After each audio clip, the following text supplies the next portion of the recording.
Noticias de última hora procedentes de Londres acaban de romper la fachada cuidadosamente mantenida en la que el príncipe Harry ha confiado durante años exponiendo una realidad mucho más grave de lo que nadie fuera de los muros del palacio estaba preparado para afrontar. Un expediente financiero sellado supuestamente filtrado de los archivos del Palacio de St. James's Palace ha dejado al descubierto una asombrosa verdad que el duque de Sussex se ha esforzado desesperadamente por mantener oculta. La cifra ya no es un rumor o una exageración. Está documentada, verificada, y es catastrófica una deuda cercana a los 150 millones de libras, unos 100 millones de dólares, que amenaza con destruir todo lo que ha intentado construir en California. Ya no se trata de conjeturas sensacionalistas, ni de susurros anónimos intercambiados al margen de los cotilleos reales. Según fuentes con conocimiento directo de los documentos, las cifras son reales, las obligaciones vinculantes y las consecuencias inevitables. Incluso las personas más cercanas al rey han reconocido que si bien el perdón es posible, la reconciliación sin rendición de cuentas no lo es. Y entre bastidores, mientras el público asumía que el rey Carlos podría estar preparándose para un tranquilo acercamiento navideño, con su hijo distanciado, algo mucho más urgente y mucho más ominoso se estaba desarrollando. Anoche Londres acogió lo que los expertos llaman una cumbre fantasma. Al amparo de la oscuridad y la lluvia incesante, Range Rovers, sin distintivos, transportaron a altos cargos de la Casa Real por calles resbaladizas, no a una reunión familiar o un compromiso ceremonial, sino a una auditoría financiera de emergencia, convocada en el Palacio de St. James. No hubo fotógrafos, ni anuncios, ni registro oficial. La conversación en torno a la larga mesa de caoba no trataba de curar heridas ni de reparar lazos familiares. Se trataba de solvencia, era sobre supervivencia, y se trataba de si la propia monarquía podía seguir asociándose con el príncipe Harry sin arriesgarse a sufrir daños institucionales. Durante años la estrategia de Palacio giró en torno a la contención. Los asesores trabajaron incansablemente para proteger a la corona de las consecuencias de las explosivas entrevistas, memorias y acusaciones públicas de Harry. Pero esa estrategia ha cambiado radicalmente. Al parecer, el expediente filtrado iba acompañado de una petición desesperada del bando de Harry de un rescate financiero sustancial lo bastante grande como para salvar la finca de Montecito y estabilizar unas obligaciones en espiral. Lo que siguió fue una decisión tan cruda que puede resonar en la casa de Windsor durante generaciones. Según múltiples fuentes, el rey Carlos y el príncipe Guillermo, guiados por sus administradores financieros, decidieron no limitarse a denegar financiación real adicional. Eligieron algo mucho más severo. Están permitiendo que los acreedores avancen. Se están haciendo a un lado mientras el sueño de California se derrumba por su propio peso. Y lo están haciendo con deliberada y calculada moderación, dando prioridad a la institución sobre el individuo, incluso cuando ese individuo es un príncipe. La pregunta que acecha esta noche al Palacio de Buckingham es tan simple como devastadora. ¿Cómo es posible que un hombre nacido en un entorno de privilegios extraordinarios, criado en medio de una riqueza inimaginable, acumule una deuda de 9 cifras? Y quizá aún más inquietante, ¿por qué su propia familia ha decidido no salvarlo? Para comprender la gravedad del momento, hay que entender a la figura que al parecer se situó a la cabeza de la mesa durante la sesión de urgencia de anoche. No era un diplomático experto en suavizar tensiones familiares, ni un cortesano inclinado a la simpatía. Era Sir Michael Stevens, el guardián de la bolsa privada, conocido en los círculos reales como el libro de contabilidad viviente. Stevens tiene fama de ver la monarquía no como un linaje sentimental, sino como una corporación compleja y duradera, cuya supervivencia debe prevalecer sobre los lazos personales. Los lazos de sangre no prevalecen sobre los balances. El informe que presentó al rey Carlos y al príncipe Guillermo fue descrito como una autopsia forense del colapso financiero. No hubo dramatismo en su presentación ni intentos de suavizar el golpe. Eran matemáticas al desnudo, columnas y hojas de cálculo que revelaban un patrón de mala gestión catastrófico. Según los presentes, Stevens comenzó con una calma escalofriante, afirmando que el asunto en cuestión no era un escándalo sino aritmética, y que la aritmética no negocia. Procedió a esbozar lo que denominó la anatomía de la deuda, un meticuloso desglose de cómo desaparecen 100 millones de dólares cuando se intenta mantener un nivel de vida real sin la maquinaria institucional que tradicionalmente lo respalda. Categoría por categoría. Stevens rastreó la hemorragia a empresas malogradas, acuerdos con los medios de comunicación que fracasaron y campañas legales implacables que consumieron grandes sumas de dinero a cambio de muy poco. A medida que aumentaban las cifras, el ambiente se volvía más pesado. El rey Carlos parecía visiblemente tenso. La expresión del príncipe Guillermo se endureció, su mandíbula se apretó en silencio. La princesa Ana, que había insistido en asistir a pesar de lo tarde que era, asimiló los detalles sin reacción visible con su rostro de estoicismo familiar. Lo que estaban presenciando no era simplemente el colapso de las finanzas de un hombre. Era la exposición de lo que sucede cuando alguien rompe los lazos con una institución que una vez funcionó como una red de seguridad invisible. El ancla más inmediata que arrastraba las finanzas de Sussex hacia abajo era la propia finca de Montecito. Comprada en 2020 por más de 14 millones de dólares, la propiedad aún arrastra una hipoteca pendiente de unos 14,65 millones de dólares. Pero no fue solo el principal lo que dejó atónita a la sala. Al parecer, los analistas de Palas habían descubierto condiciones de préstamo vinculadas a tipos de interés variables, tipos que se dispararon drásticamente a medida que la economía estadounidense se transformaba en la era posterior a la pandemia. La mansión, explicó una fuente, no es un activo pasivo. Es una sangría financiera activa. Solo los impuestos sobre la propiedad superan los $200,000 anuales. La mansión requiere personal a tiempo completo que incluye limpieza, jardinería, coordinación de la seguridad y servicios culinarios privados, costes que ascienden a millones al año. Incluso los jardines, meticulosamente cuidados y diseñados para proteger a la familia de paparazzi y drones, exigen un mantenimiento anual de 6 cifras. Según Stevens, el mantenimiento de la propiedad requiere ingresos constantes de nivel taquillero simplemente para evitar pérdidas. Y el príncipe Harry, según todos los indicios, no ha tenido un éxito de taquilla en años. Las fuentes de ingresos que antes se esperaban para financiar este estilo de vida se han marchitado. Netflix se ha desvinculado de forma efectiva tras los decepcionantes resultados de sus series documentales. Spotify puso fin a su asociación antes de tiempo y un ejecutivo que se marchaba se burló públicamente del acuerdo.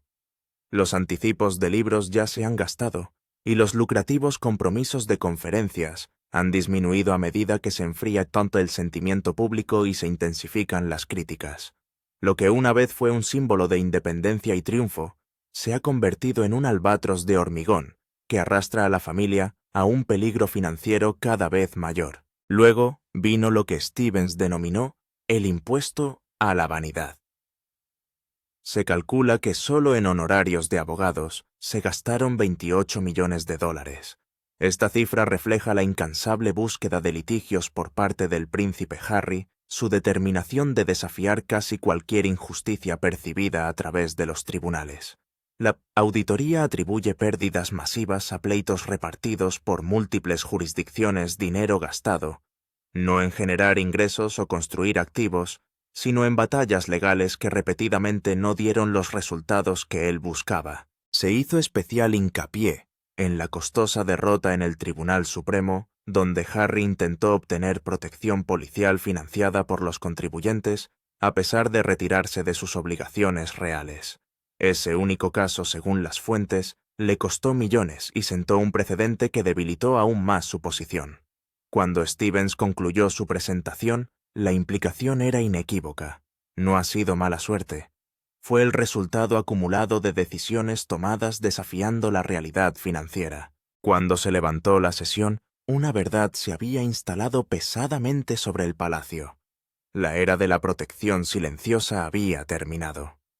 La institución había optado por preservarse, aunque eso significara ver cómo un príncipe se enfrentaba a consecuencias largamente aplazadas. No solo perdió el caso de forma contundente, sino que fue condenado a pagar cuantiosas costas judiciales a la parte contraria. Millones de dólares que tuvo que entregar al propio gobierno al que demandaba. Esto es lo que llamamos quemar capital para comprar silencio, explicó Stevens. Pero en realidad nunca se consiguió el silencio. Las transcripciones judiciales se hicieron públicas. Los testimonios se convirtieron en munición para los críticos. El dinero simplemente se esfumó en horas facturables que no produjeron nada de valor. Hubo casos de difamación contra periódicos británicos que se prolongaron durante años consumiendo honorarios legales en ambos extremos, mientras generaban titulares que dañaban constantemente la imagen pública de Harry y Meghan en lugar de rehabilitarla.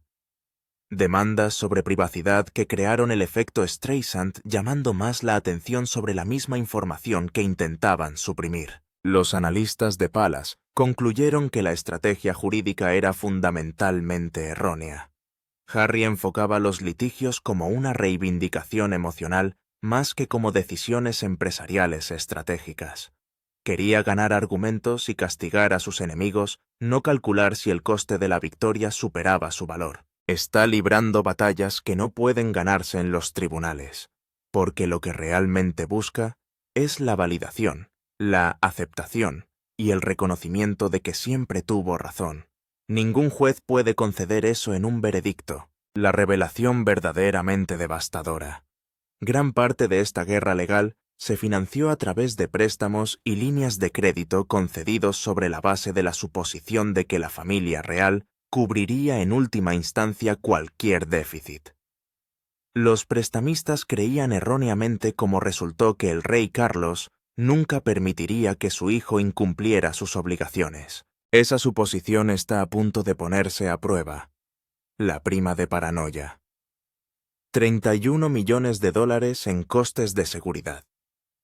Por último, Stevens desveló lo que denominó la prima de paranoia, unos costes de seguridad que se han descontrolado por completo desde que Harry perdió el acceso a la protección de la Policía Metropolitana al dejar sus funciones reales. El expediente reveló la asombrosa cifra de 31 millones de dólares, gastados, adeudados o previstos, en concepto de seguridad privada en los últimos 5 años. 31 millones de dólares por una protección que, según los expertos en seguridad, supera con creces lo que la mayoría de los famosos, incluso las estrellas de Hollywood de primera fila, consideran necesario o sostenible.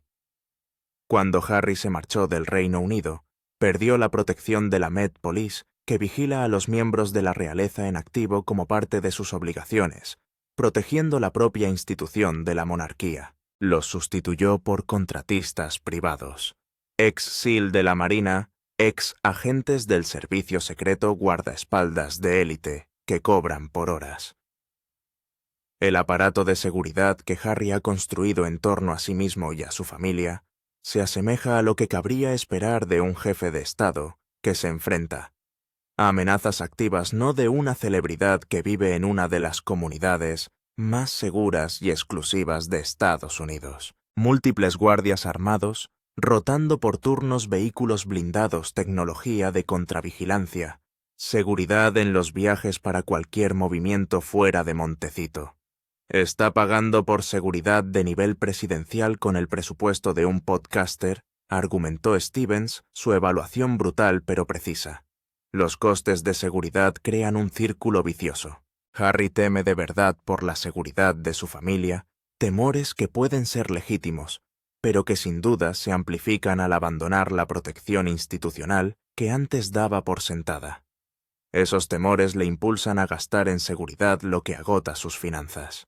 La presión financiera le obliga a buscar acuerdos con los medios de comunicación que generen publicidad. La publicidad aumenta su perfil percibido y por tanto su sensación de necesitar más seguridad.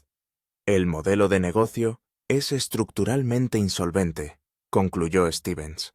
El príncipe Harry no solo está temporalmente en quiebra, dirige una empresa que pierde dinero cada vez que se levanta. El desastre del streaming, 26 millones de dólares perdidos. Más allá de la hipoteca, los gastos legales y los costes de seguridad, la auditoría reveló otra categoría de pérdidas catastróficas, los acuerdos de streaming y medios de comunicación que supuestamente iban a salvarlo todo. El contrato de Netflix, anunciado a bombo y platillo en 2020, prometía más de 100 millones de dólares para múltiples proyectos incluidos documentales, docuserie, largometrajes, programas con guión y programación infantil. Se suponía que iba a establecer a Harry y Meghan como creadores de contenidos y narradores de historias al mismo nivel que los Obama, que habían firmado un acuerdo similar. En lugar de eso, se convirtió en una clase magistral sobre cómo no gestionar una productora. Las series documentales que produjeron generaron una audiencia inicial significativa, impulsada por la curiosidad y la controversia, pero la retención de espectadores descendió drásticamente.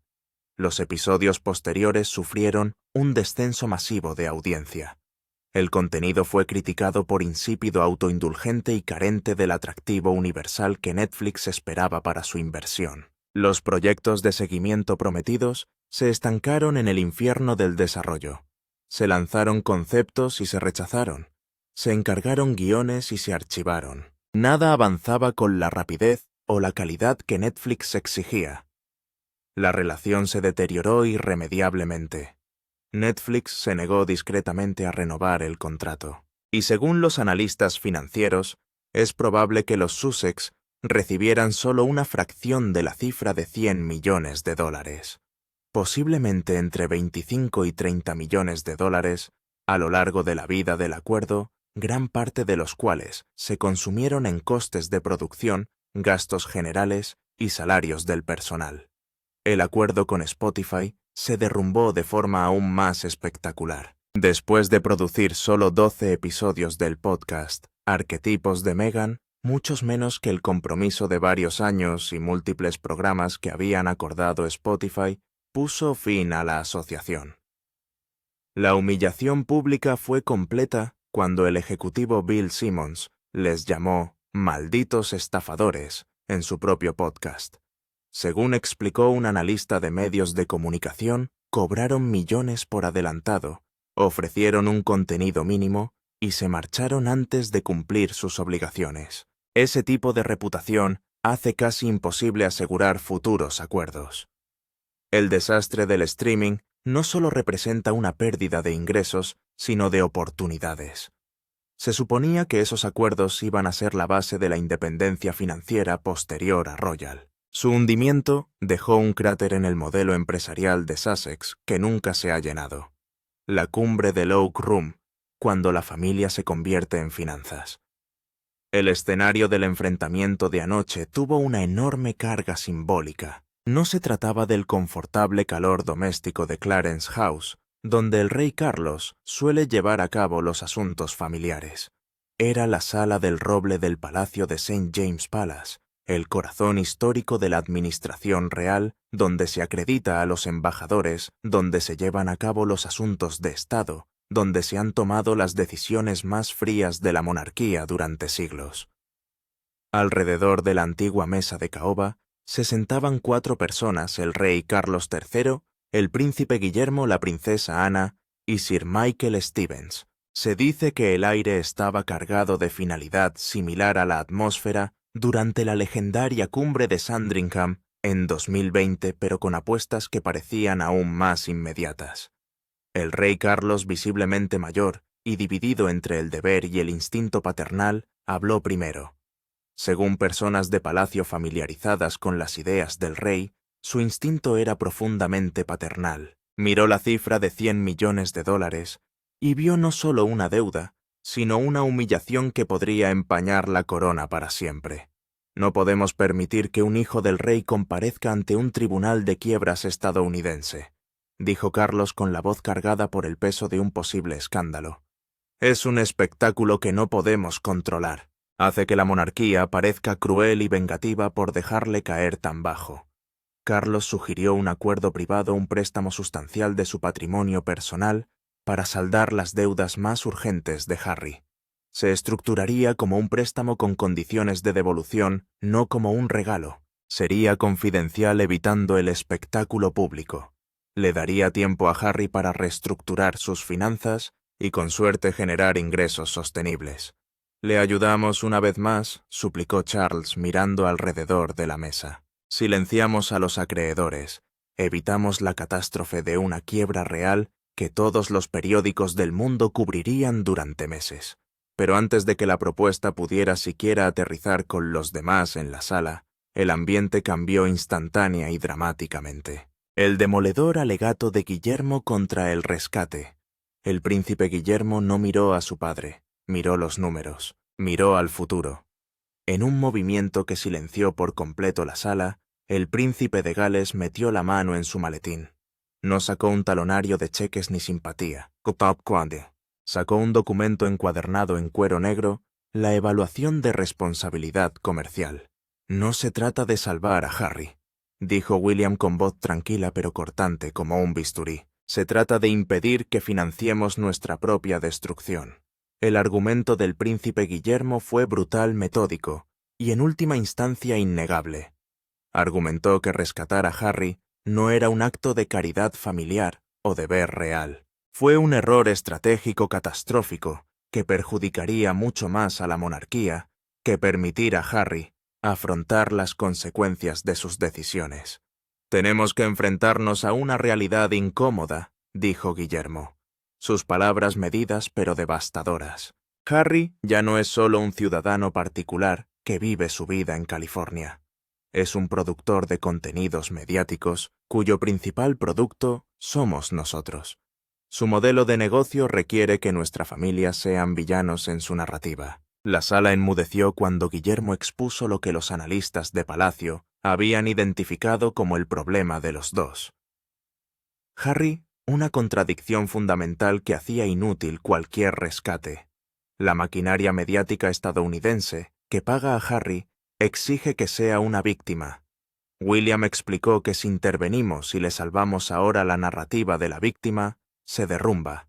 Estaría incentivado contractual y financieramente para fabricar una nueva queja y encontrar una nueva forma de pintarnos como villanos solo para mantener el flujo de contenidos. William sacó ejemplos. Se refirió a la entrevista de Oprah que se produjo después de que la familia había tratado de dar cabida a las preocupaciones de Harry y Meghan. Señaló el documental de Netflix que dejó caer nuevas acusaciones, incluso después de intentos de reconciliación privada. Destacó el recambio de memorias que violaba confidencias justo cuando las relaciones parecían estabilizarse. «Cada vez que extendemos la compasión se convierte en un arma», dijo William. «Cada conversación privada se convierte en un capítulo del próximo libro. Cada salvavidas financiero se convierte en un respiro para planear el próximo ataque mediático». A continuación, el príncipe Guillermo recordó a todos que como duque de Cornualles, ahora controla los ingresos del ducado importantes fondos que históricamente han proporcionado apoyo financiero a los miembros de la familia, incluido Harry. Ni una sola libra del dinero del ducado cruzará el Atlántico para subvencionar un estilo de vida construido a base de atacar a la institución que generó esa riqueza. William declaró que eso no es crueldad, eso es responsabilidad fiduciaria básica. Pintó un escenario que enfrió a todos los presentes. Si rescataban a Harry ahora simplemente, estarían posponiendo lo inevitable al tiempo que lo encarecían.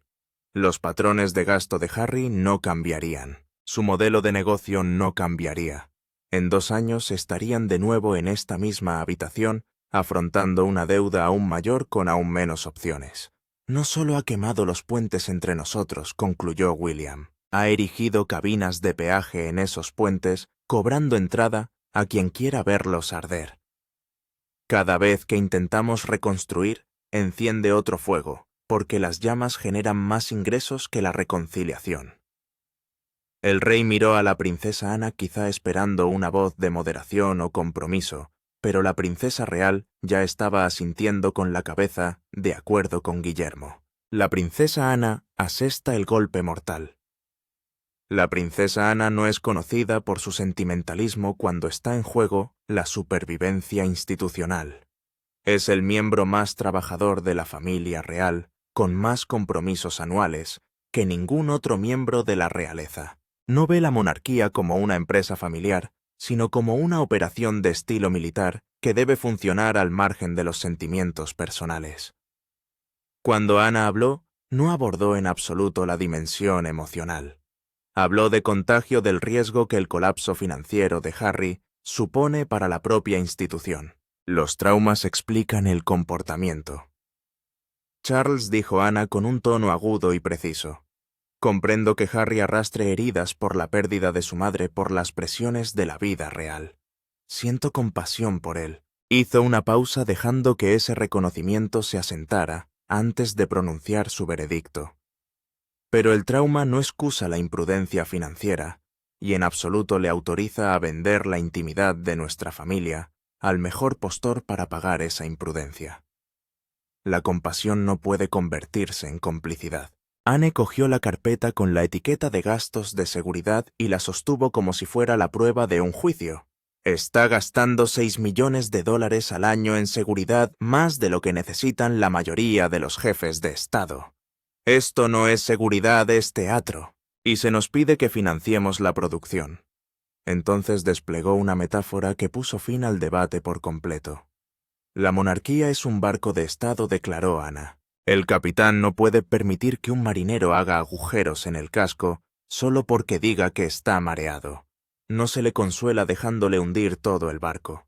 Lo lleva a tierra antes de que ahogue a todos. A continuación, Anne introdujo el término que definiría el resto de la reunión. Activo tóxico. En finanzas, un activo tóxico es algo que ha perdido un valor significativo y no puede venderse porque no hay mercado para ello, explicó Anne. Sin embargo, sigue drenando capital de quien quiera que lo posea. Harry encaja perfectamente en esta descripción. Recorrió la lógica metódicamente. Mientras Harry siga vinculado al balance real, mientras los acreedores crean que la familia acabará respaldando sus deudas, la institución seguirá siendo vulnerable a sus decisiones financieras y a su modelo empresarial de agravio monetizado. Si pagamos esta deuda, razonó Anne, no estamos resolviendo el problema, estamos validando su modelo de negocio. Le estamos enseñando que por mucho daño que cause la familia, siempre pagará la factura. Eso no es piedad. Eso es permitir la autodestrucción mientras se pone en riesgo a toda la institución. Miró directamente al rey Carlos con algo parecido a la simpatía, pero con una firmeza inconfundible. No puedes salvar a alguien que se está ahogando si está decidido a hundirte con él.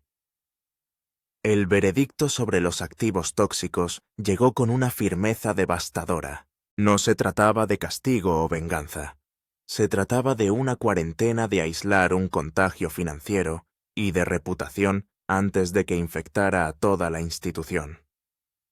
El protocolo St. James, con el debate emocional zanjado y la aprobación a regañadientes del rey, asegurada el tiempo de discusión, había terminado. Ahora venía la ejecución.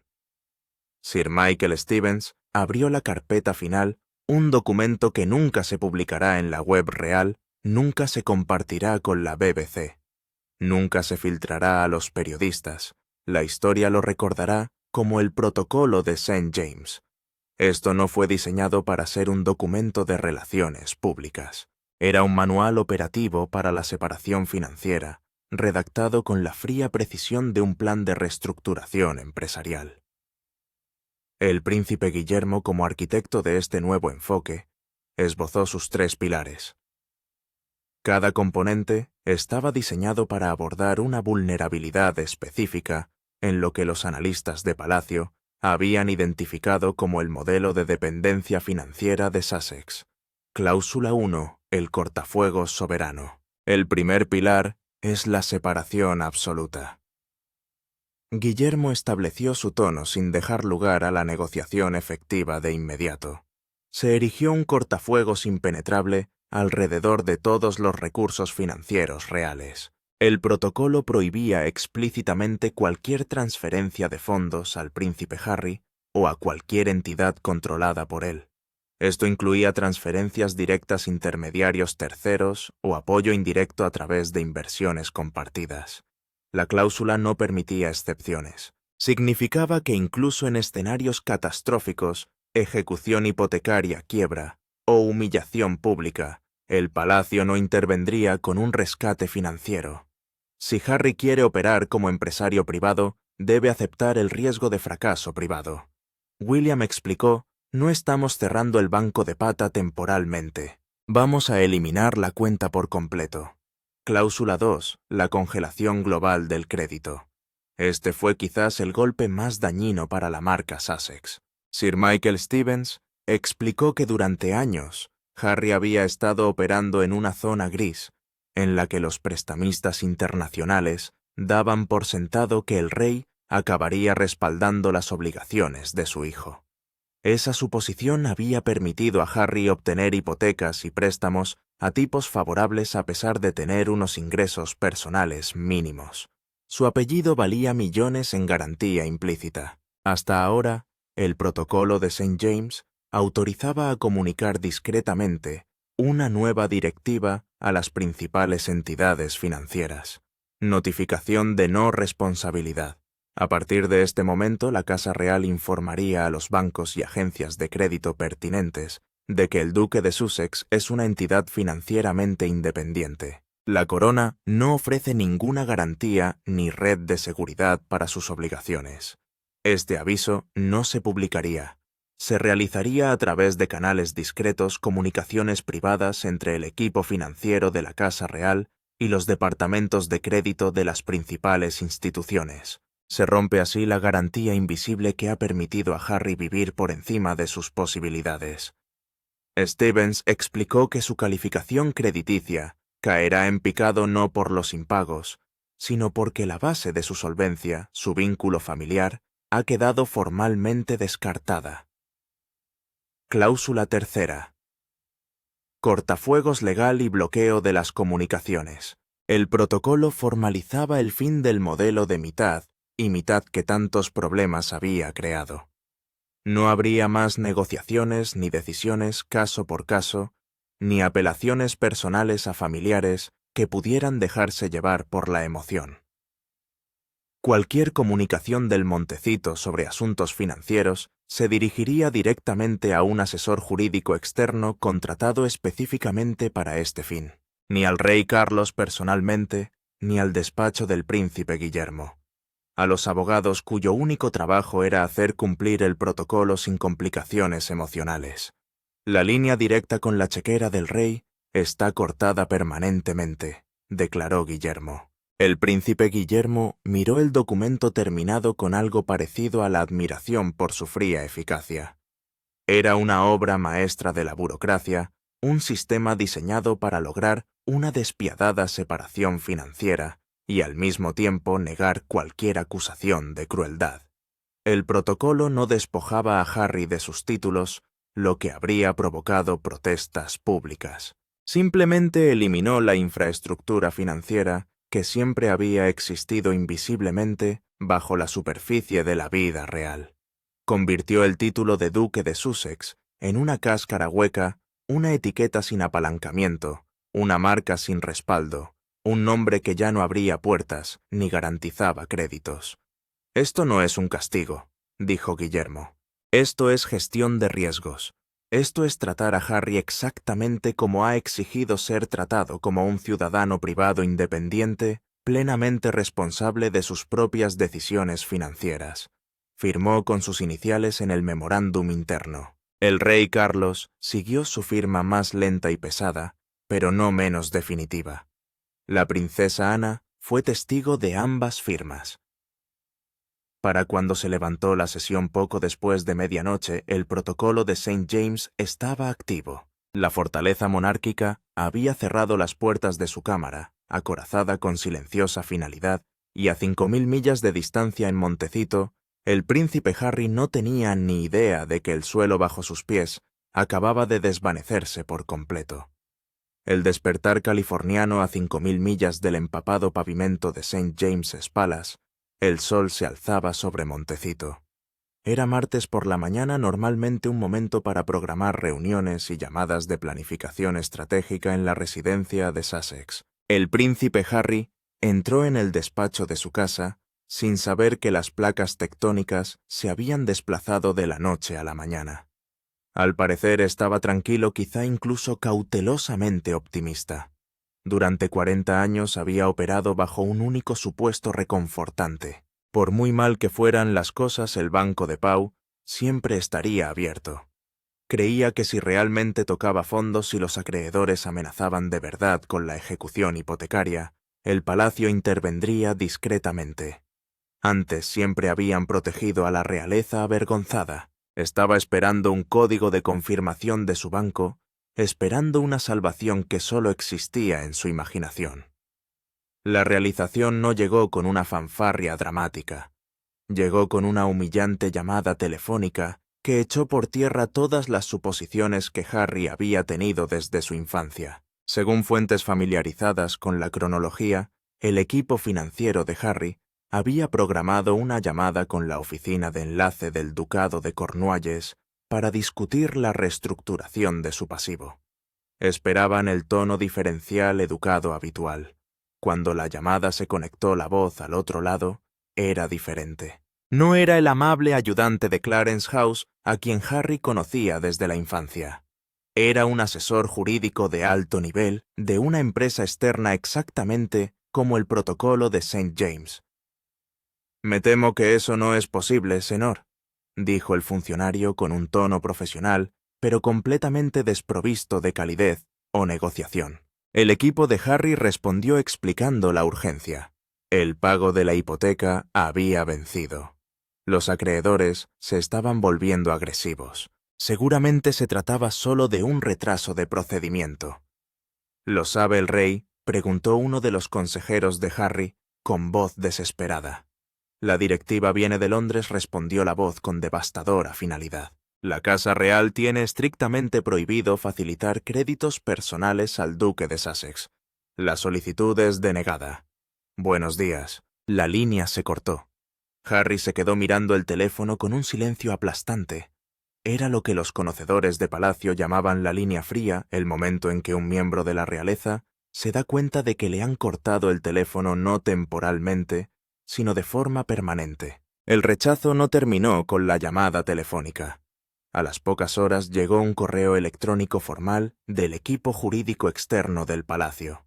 No solo se denegaba la solicitud de rescate de $100 millones, sino que el palacio reclamaba deudas antiguas, una factura detallada relativa a los costes pendientes de las reformas de la casa de campo Frogmore.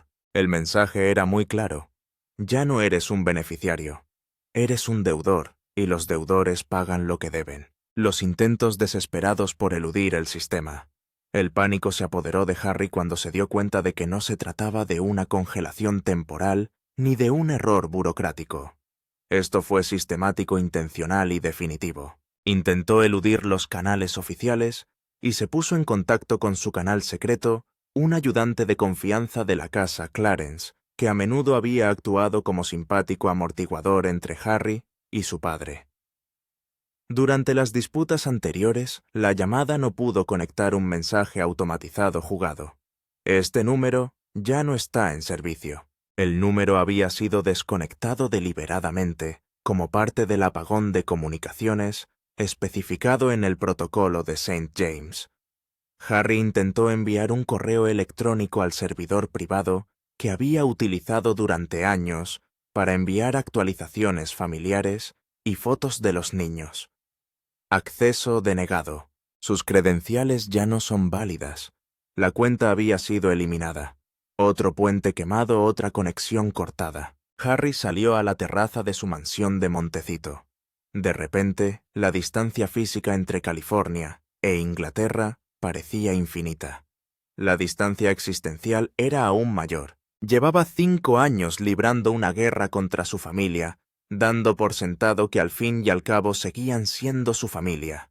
Supuso que si los lobos estaban realmente a la puerta, su padre cogería el teléfono. Pero el protocolo de St. James demostró que el rey Carlos el padre había sido desautorizado por el rey Carlos el monarca. El palacio no le estaba gritando. No estaban filtrando historias para avergonzarlo. Estaban haciendo algo mucho peor. Le estaban ignorando. Lo trataban exactamente igual que a cualquier otra celebridad de Montecito. Rico, famoso, pero totalmente impotente cuando llega la factura. Sin ese acceso, sin ese polvo de hadas real de inmunidad financiera, su valor para los acreedores caería en picado. Ya no era un príncipe en el exilio. Era solo un hombre con una deuda de $100 millones y una línea telefónica desconectada. El precio de la libertad. Mientras el sol se pone sobre las silenciosas líneas telefónicas de Montecito, una realidad diferente se instala sobre el príncipe Harry. El protocolo de St. James nunca se limitó a $100 millones. Se trataba de definir el coste de la libertad. La dura lección que emerge de esta crisis es sobre el precio de admisión. En la vida como en los negocios, no puedes quemar la sede y luego esperar que la empresa cubra tus gastos de manutención. Harry quería la autonomía de un ciudadano particular, pero exigía la red de seguridad de un príncipe real. Olvidó que la verdadera independencia significa pagar tus propias facturas. Incluso cuando se apagan las luces puedes elegir tu camino, pero no puedes elegir cómo protegen sus bienes de tu salida las personas que dejaste atrás. Algunos llamarán frío a William por rechazar este rescate. Otros lo llamarán un CEO racional, salvando una institución histórica de una adquisición hostil. Se dio cuenta de que el repuesto se había convertido en un pasivo financiero. Cortando el cordón, William no destruyó a su hermano. Le obligó a afrontar por fin las consecuencias de la independencia. La era de la red de seguridad real ha terminado. Ha vuelto la era de la rendición de cuentas. Ahora, el juicio es suyo. Hizo bien la monarquía al tratar a Harry como un activo tóxico y aplicar el protocolo de St. Sí, esta profunda inmersión en la guerra financiera secreta de los Windsor te ha abierto los ojos a lo que realmente está sucediendo detrás de los muros de palacio. Dale al botón de «Me gusta», le dice al algoritmo que quieres. La verdad, no declaraciones de relaciones públicas cuidadosamente gestionadas. Suscríbete y activa las notificaciones, porque dentro de Palacio, la cámara acorazada está cerrada y estamos siguiendo cada acontecimiento a medida que esta crisis financiera se desarrolla ya en tiempo real. El banco de PA está cerrado. La contabilidad real no ha hecho más que empezar. Y el príncipe Harry está a punto de aprender que la libertad sin responsabilidad no es libertad en absoluto. Es solo aislamiento caro con una hipoteca que no puede pagar.